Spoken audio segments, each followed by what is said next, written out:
Hola, buenas tardes, feliz viernes. It is Friday, and I'm Rory Foster, and I'm so glad to be here with you. It is the final day of our medical Spanish immersion trip in Nicaragua, and the group is headed tomorrow down to Costa Rica on the bus. I'm actually headed home to be back with my family.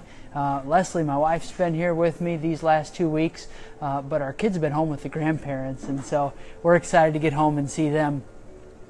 We have had a great 2 weeks, and I just have to tell you how proud I am of the group that's been here.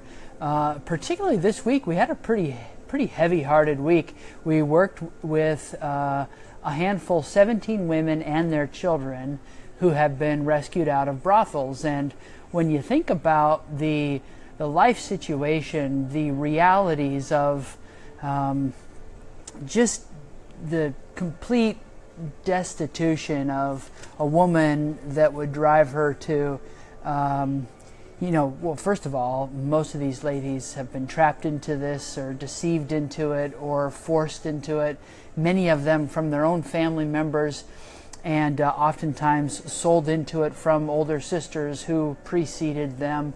And it is just such a sad situation. But I was super proud of our group. We had a handful of folks that were able to, with varying ranges of Spanish, bridge so many gaps as they were working with these ladies and their children. When you think about, there's an obvious language gap, there's a very clear socioeconomic gap, there's a massive education level gap. Most of these gals that were born in the brothels, didn't even do elementary school. It's just not on the radar, right?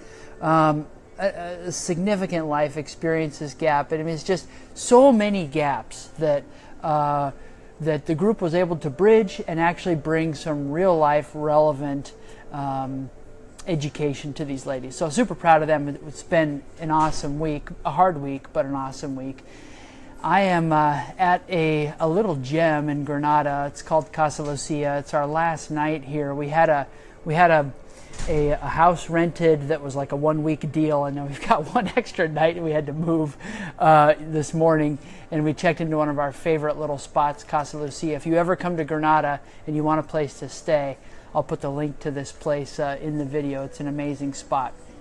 Anyway, we also had quite a bit of our own drama this week. One of our travelers on this program is a type 1 diabetic, and 2 mornings this week, she actually, she didn't meet us at our meetup point, and she had sugar crashes. And when we, shortly after her not being there, of course, we looked into it and we got to her home right away. And both days, her sugars were in the low 30s. And just completely took us by surprise. Turns out that, we thought we had it fixed after the first day, but turns out that with the change in the weather, we had a significant jump in heat. I'm sitting here sweating right now. We had a significant jump in temperature, and we're moving much more than any of us typically move throughout the day back home. And when you're thinking and speaking and working in Spanish all day long, that's additional energy burned in your body. So it turns out that this gal is now, this morning she woke up no problem and feeling good, but her insulin is cut in half from what her regular dose is, just based on environmental factors. And I thought, you know what? It never even really crossed our mind how much the heat affects. And yeah, it did activity level, but heat and the amount of energy that you're expending living and working in another language has really taken a toll on, increased the amount of calories she's burning on a day-to-day basis and energy she's using. So anyway, we got that figured out, thank God. Each one was like a 45 to an hour recovery time from essentially diabetic zombie. You have a real word for it, I don't, to then being able to get a few teaspoons of honey down, and over the course of an hour get back up to normal. But man, it was scary. What I wanted to share with you was those environmental factors of insulin level changes and needs to change insulin levels, possibly with some of your patient population as they travel or do things. We never thought of it. And in fact, this lady is a physician who's this type 1 diabetic, and she hadn't encountered this before. But what I really wanted to share with you was what some of the insights that we got from some of the locals as we were speaking to them about this situation, in particular her host mother.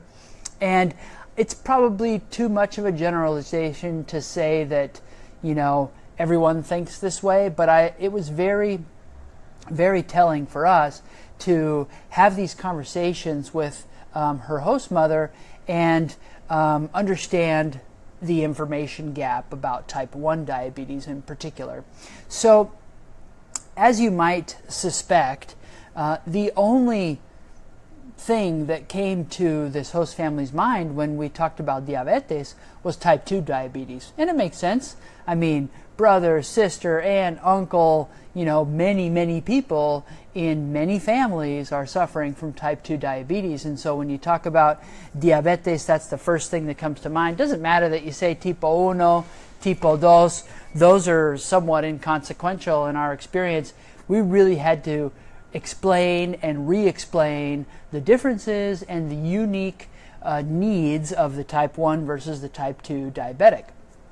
So simple things. We just had to remind the host mom more than once that it's not a problem of, too high of blood sugar. In most cases, they're taking insulin, but it's really more about getting regular meals and making sure she's getting enough food and she can monitor her own food intake. Don't have to worry about that. It's not like when she has to, pass the cake past her brother who can't have cake at the family gathering because he's a type 2 diabetic. It's not the same kind of thing. So we just had a reminder, it has to have a well-balanced meal. It's good to have the right, a good amount of protein. Can't just do carbs. Got to have a balance.